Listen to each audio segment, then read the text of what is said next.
तु सुखना सर्वे भवन्तु सुखिनः सर्वे सन्तु निरामयाः सर्वे भद्राणि पश्यन्तु मा कश्चित् दुःखभाग् भवेत्। ओम शांति शांति शांति।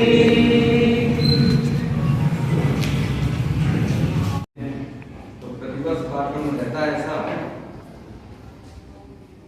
तो उनके उपलक्ष्य में अभी जयंती है 16 तारीख को, तो आज रविवार के नाते हमने इसका गोष्ठी नाम लिया है। तो उनको थोड़ा सा स्मरण करेंगे, ध्यान करेंगे। तो आज का जो ये कार्यक्रम है, इसके मुख्य अतिथि है श्रीमान चरण सिंह जी।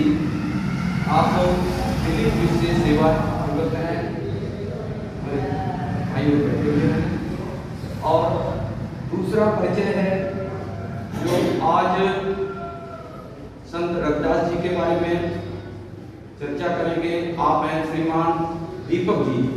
संघ के नाते से ये जिला करावल नगर है, जिला शारीरिक शिक्षण प्रमुख हैं और आप शिव विहार में आपका निवास है।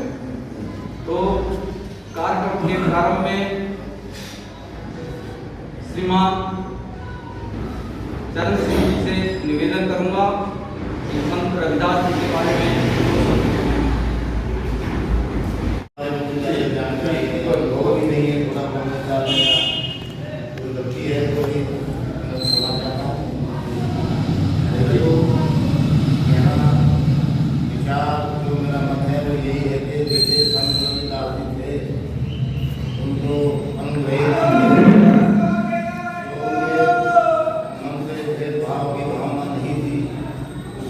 से हम सभी भाई अपने मन से भेदभाव को मिटा के, जैसे उनके आचार विचार, जो उनके प्रति भावनाएं थी लोगों के, ये उन्हीं को ग्रहण करते हुए, उन्हीं की मधुजीवन को चलते हुए उनके क्या है कि उनके गली में, गाँव में, उन्हीं के आचार विचारों में चलते हुए हम सब एक सुंदर और मैं ये कहना चाहूँगा कि तो अपने कोई ज़्यादा नहीं आता है और कोई गलतियों को माफ करते हैं। ये जानकारी भी नहीं थी कि आप थोड़ा सा क्या है और उसके बारे में विचारों में इतना मैं कह सकता हूँ, जानकारी है। ये कहूँगा कि जैसे हुए हैं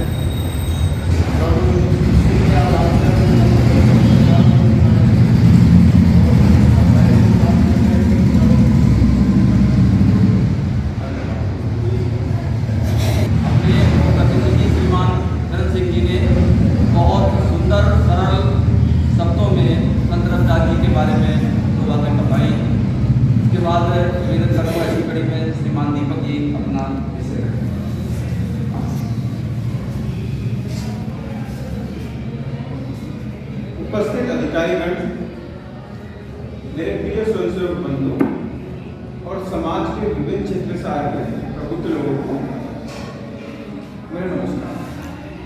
जैसे कि चरण सिंह जी ने बताया संत रविदास जी के बारे में, सूचना को आगे बढ़ाते हुए कुछ बात मैं आपके साथ जो है संत रविदास जी के बारे में बताने आया हूँ।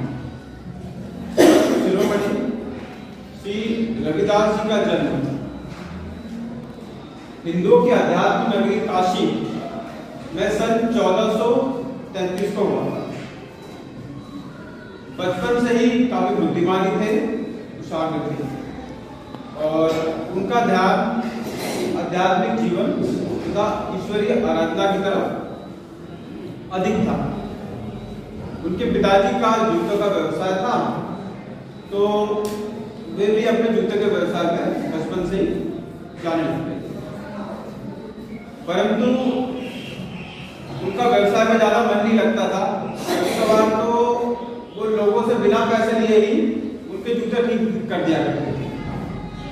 इस बात से कभी कभार उनके पिताजी उनसे नाराज हो जाया करते थे। उनकी प्रवृत्ति बढ़ती गई और कुछ समय बाद पिताजी ने उन्हें अपने व्यवसाय से अलग कर दिया। आध्यात्मिक जीवन की तरफ और ईश्वरीय आराधना की तरफ झुकाव अधिक होने की वजह से 13 साल की उम्र में उनके पिताजी ने उनका विवाह कर दिया। ये सोचकर कि विवाह हो जाएगा तो सांसारिक जीवन की तरफ उनका ज्ञान आ जाएगा, लेकिन उनका इस चीज में से कोई असर नहीं हुआ। उन्होंने अपनी आध्यात्मिक जिंदगी उसी तरह से कायम रखी। बाल्यावस्था में उन्हें श्री संत शंकरानंद जी के आश्रम में अपनी पढ़ाई पूरी करने का अवसर मिला। काफी बुद्धिमानी थे, इसी वजह से उन्होंने कुछ और अधिक चीजें भी अपने गुरु जी से वो सीख लिया करते थे तथा धीरे धीरे उन्होंने शंकरानंद जी के पुत्र से दोस्ती बना ली। वे साथ में खेलते भी थे और समय भी व्यतीत करते थे उनके पुत्र के साथ। एक समय की बात है जब दोनों शाम के समय छुपन छुपाई का खेल खेलते थे। पहले संत रविदास जी छुपे तो गुरुजी के पुत्र ने उन्हें ढूंढ लिया। फिर जब पुत्र छुपे तो संत रविदास जी ने उन्हें ढूंढ लिया। जब तीसरी बार बारी आई तो रात हो चुकी थी। ये निर्णय लिया गया कि बाकी का खेल जो है कल सुबह खेला जाएगा। अगले दिन संत रविदास जी को अपनी स्थान पर आ गए, लेकिन गुरुजी के पुत्र जो है वो खेलने के लिए नहीं आए। संत रविदास जी धीरे धीरे अपने मित्र के घर की तरफ चल दिए। उसने वादा किया था कि वो आएगा तो मैं उसको बुलाऊंगा, लेकिन उनके मित्र के घर में कुछ अलग ही माहौल था। पुत्र रात को सोया तो सही, लेकिन सुबह उठा नहीं। सभी हैरान थे, परेशान थे, दुख का माहौल था, सभी रो रहे थे। इसी बीच संत रविदास जी भी वहां पहुंचे। संत रविदास जी ने देखा बड़ी विचित्र स्थिति है और किसी ने बताया कि आपका दोस्त रात में सोया लेकिन सुबह उठा नहीं। वे धीरे धीरे अपने मित्र के पास चले गए। अपने मित्र से कहा, भाई तुमने कल कहा था कि हम आज खेलेंगे और तू अभी सो नहीं सकता, खड़े हो जाओ। उन्होंने ये शब्द बोले और उनका दोस्त जो है वो खड़ा हो गया, बैठ गया और अपने दोस्त के साथ संत रविदास जी के साथ खेलने चला गया। ये सब चीज देख के सभी के सभी तरफ रह गए, लेकिन उसी समय उन्होंने अपने बारे में ये परिचय भी दिया कि ये कोई साधारण बालक नहीं है। विवाह के पश्चात उन्होंने अपना आध्यात्मिक जीवन और ईश्वरीय आराधना लगातार चालू रखी। काशी में एक घाट है, घाट के किनारे वे रामायण जी का प्रवचन सुनने गए। एक दिन सुना, 2 दिन सुना, तीसरे दिन जाके श्री संत रामानंद जी के चरणों में जाके बैठ गए। बोले कि मुझे आपका शिष्य बनना है। संत रामानंद जी ने कहा कि संत समाज में कोई जाति नहीं होती है, कोई धर्म नहीं होता है और यहाँ पे हर किसी का स्वागत है। आप मेरे शिष्य बनिए, मैं आपको शिक्षा दूंगा और आप श्री रामचंद्र जी की आराधना कीजिए। उन्होंने वैसे ही कहा। संत रविदास जी ने भगवान रामचंद्र जी के भजन, कीर्तन और कहानी के बारे में पढ़ा और धीरे धीरे समाज में कीर्तन और भजन श्री रामचंद्र जी के बारे में करने लगे। धीरे धीरे उनके भजन, कीर्तन और उनकी कथाएं इतनी प्रसिद्ध हो गई कि बहुत दूर दूर से लोग उनके आकर सुनने लगे और जिन्होंने भी उन्हें सुना वो अपने आप को तृप्त माना। तो संत शिरोमणि जी एक महान दार्शनिक, कवि और श्री रामचंद्र जी से आराधित, यानी कि वो उनको पूजा करते। वो समय था जब सिखों की पूरी परंपरा हमने देखी है। उन्होंने मुगलों के खिलाफ निरंतर धर्मांतरण के विरुद्ध लड़ाई लड़ी है, कई बलिदान दिए हैं। अभी हमने गुरु तेग बहादुर जी के संदर्भ में भी एक गोष्ठी करी थी। हमने देखा था भाई सतीदास, भाई मतीदास और श्री गुरु तेग बहादुर जी ने किस तरह आत्म बलिदान किया था हिंदू समाज और हिंदू संस्कृति की रक्षा करते हुए। मतांतरण करते थे। अभी भी है हमारे समाज में जो लोगों को डराकर, धमकाकर, बहकाकर, फुसलाकर जो है मतांतरण करते हैं। मुसलमानों में भी उस व्यक्ति को कहा जाता है जो व्यक्ति अधिक से अधिक लोगों का धर्मांतरण करता है। नहीं मोहल्ले में हम वो पत्थर की बनी हुई चीजें देखते हैं, पीर पे जाके आप लोग देखते हैं। मुसलमानों में भी उस व्यक्ति को कहा जाता है जिसने अधिक से अधिक लोगों का धर्मांतरण किया है, हिंदुओं से मुसलमान बनाया है। औरंगजेब अपने आप को जिंदा पीर कहता था। पता नहीं कितने मठ वो जनेऊ रोज करवाता था। उसी तरह एक पीर संत रविदास जी के पास पहुंचे। उन्होंने हिंदू धर्म को बहुत गालियां दी, बहुत बुरा भला कहा और मुसलमान धर्म की बहुत बड़ाई करी। और संत रविदास जी से भी कहा कि आप भी मुसलमान बन जाओ, इसमें आपकी भलाई। तो संत रविदास जी ने सटीक जवाब दिया, उनको तुरंत जवाब दिया। उन्होंने कुछ पंक्ति में उन्हें जवाब दिया, वो मैं पंक्ति जो है आपको जरा उन्हीं के शब्दों में सुना। उन्होंने कहा खुदा कलाम कुरान बताओ, फिर क्यों जीव मार कर खाओ। खुदा नाम बलिदान चढ़ाओ, सो अल्लाह करे दोष लगाओ। दिन भर रोजा नमाज गुजारे, संध्या समय पुनः मुर्गी मारे। भक्ति करे फिर खून बहावे, पामर किस विधि दोष मिटावे। जिसमें जीव हिंसा लिखी वह नहीं खुदा कलाम, दया करे सब जीव पर सोई अहले इस्लाम। उसके बाद श्री रविदास जी ने संत रविदास जी ने कहा मुझसे, निरंकार तुम खुदा बताओ, कुरान खुदा को कलाम ठहराओ। सकार फिर वहां खुदा निरंकार।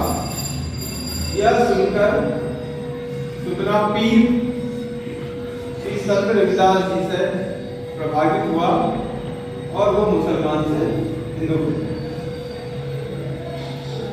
तुलसीदास जी एक बार संत रविदास जी से मिलने उनके आश्रम आए। उस समय संत रविदास जी एक मरे हुए जानवर की चमड़ी निकाल गए। तुलसीदास जी अपने शिष्य के साथ बैठ गए। संत रविदास जी से कुछ देर उन्होंने बात करी और ऐसा निश्चित हुआ कि शाम को जो है प्रवचन में हम जाएंगे। इसी बीच वार्तालाप करते हुए संत रविदास जी के हाथ से खून की 2 बूंदे संत तुलसीदास जी के कपड़ों में गिर गई। उन्होंने अपने शिष्य से कहा कि इसमें खून की बूंदें गिर गई हैं, इसे धो देना, शाम को प्रवचन करना। शिष्य ने वो कपड़े धो दिए, तुलसीदास जी ने पहन लिए। प्रवचन हो रहा था तो प्रवचन के बीच में तुलसीदास जी रविदास जी की जाति की मीमांसा करने वाले कि वो किस जाति के संबंध रखते हैं और उन्होंने किस तरह हिंदू धर्म के समाज सुधार के लिए काम किया हुआ है। परंतु वो शिष्य तुलसीदास जी का जिन्होंने सुबह सुबह कपड़े धोते, उनको उन्होंने अंदाजा हो गया ये रविदास जी के जाति की मीमांसा करने वाले हैं। उन्होंने तुलसीदास को रोका। तुलसीदास जी के बोलने से पहले ही उस शिष्य को पता लग गया कि ये धर्म की मीमांसा करने वाले हैं। उन्हें रोका, लेकिन तुलसीदास जी ने अपना विषय जो है कंटिन्यू रखा और विषय की समाप्ति के बाद तुलसीदास जी अपने शिष्य के पास आए। पूछा कि आपको कैसे पता चला कि मैं रविदास जी के बारे में कहने वाला हूं। तो शिष्य ने कहा, गुरुजी मुझे तो पता नहीं, लेकिन जब से मैंने आपके कपड़े धोए हैं मुझे ऐसा लग रहा है कि मेरी बुद्धि बढ़ गई है। तुलसीदास जी ने कहा कि ऐसा क्यों लग रहा है आपको? उन्होंने कहा कि सुबह जो आपने वस्त्र दिए थे धोने के लिए, उसमें तो खून की बूंदें गिरी हुई थी रविदास जी, वो साफ नहीं हो रही थी, तो वो मैंने चूस कर साफ करी और उसके बाद से मुझे ऐसा लग रहा है कि मेरी बुद्धि बढ़ गई। तुलसीदास जी तुरंत रविदास जी के पास गए और उन्हें तुलसीदास जी ने रविदास को गले लगाया और ऐसा आलिंगन था वो कि ऐसा लग रहा था कि दोनों को अपने अपने नाम मिल गए। ऐसे महान पुरुषों की भगवान की कभी कभार परीक्षा लेता है। एक दर्शन शास्त्री संत शिरोमणि श्री रविदास जी से मिलने आए। उनके पास एक पारस पत्थर था। पारस पत्थर के बारे में कहा जाता है कि आप उसे लोहे को जैसे छुआएंगे वो सोना बन जाता है। उन दर्शन शास्त्री ने संत रविदास जी से कहा कि ये जो पारस का पत्थर है ये मैं आपको भेंट देना चाहता हूँ। आप इससे जो चाहे आप ले सकते हैं। इस भी चीज को छुआएंगे लोहे की वो सोना बन जाएगा। आपके पास किसी चीज की कोई कमी नहीं रहेगी। आप कुटिया में रहते हैं। उन्होंने कहा कि मुझे इसकी जरूरत नहीं है, मैं समाज सुधारक हूँ, कुटिया में रहता हूँ, मेरी आवश्यकता बहुत निम्न है, मुझे इसकी जरूरत नहीं है। दर्शन शास्त्री ने दबाव डाला और कहा कि इसको आप अपने पास रख लीजिए, मैं जब दोबारा आऊंगा तो इसे ले जाऊंगा। दर्शन शास्त्री ने वो पारस पत्थर जो है चले गए। काफी समय के बाद जब वो वापस आए तो उन्होंने देखा कि वो पारस का पत्थर वहीं अपनी जगह पे रखा हुआ है और जिस तरह संत रविदास जी पहले रहते थे वो उसी तरह से रहते हैं। यानी कि उन्होंने उस पत्थर का कुछ भी नहीं किया। एक और आखिरी मैं उनके बारे में बताना चाहता हूँ किस्सा संत रविदास जी के बारे में। प्रयागराज के संगम पर हम हमेशा जो है गंगा स्नान के लिए जाते हैं और हिंदू संस्कृति में ऐसी परंपरा भी है कि हम वहां स्नान के बाद में कुछ दान भी करते हैं या फिर गंगा जी में हम दान देते हैं। तो सभी जा रहे थे। उन्होंने संत रविदास जी से भी कहा कि आप भी चलिए। उन्होंने असरता जताई और एक आना जो है वो उस व्यक्ति को दे दिया। बाकी आप जाएंगे स्नान करेंगे तो मेरी तरफ से ये एक आना जो है गंगा जी में अर्पित कर देंगे। उस समय काशी नरेश और उनकी महारानी और समाज गंगा जी में स्नान करने के लिए गए। स्नान के बाद सभी ने अपना अपना नाम अर्पित किया और उस व्यक्ति ने एक आना गंगा जी में जैसे ही समर्पित किया अंदर से एक हाथ निकला और उसने कंगन जो था कंगन दिया व्यक्ति को दे दिया गंगा जी के हाथ में। ये बात उस व्यक्ति ने काशी नरेश जी को बताई और काशी नरेश जी उस कंगन को लेकर संत रविदास जी के पास गए। संत रविदास जी को उन्होंने सारा का सारा किस्सा सुनाया, परंतु वहां पर उपस्थित कुछ लोगों ने कहा कि यह संभव नहीं है, ऐसा नहीं हो सकता है।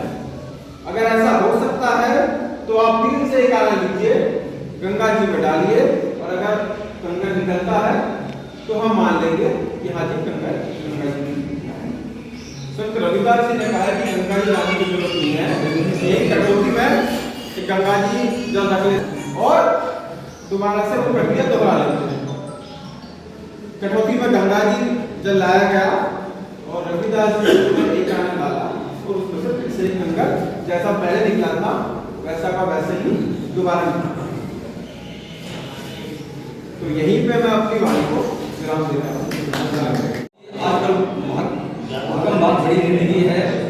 हमने जो अमूल्य समय दिया श्रीमान चंद्र सिंह जी का मैं जैसे धन्यवाद करता हूँ और अपने मध्य में वीर सिंह गौतम जी हैं उनका भी धन्यवाद करता हूँ जो उन्होंने समय निकाला इस कार्यक्रम के लिए और उनसे निवेदन है कि दोबारा भी ऐसे कार्यक्रम हुआ करें तो 10 मिनट का समय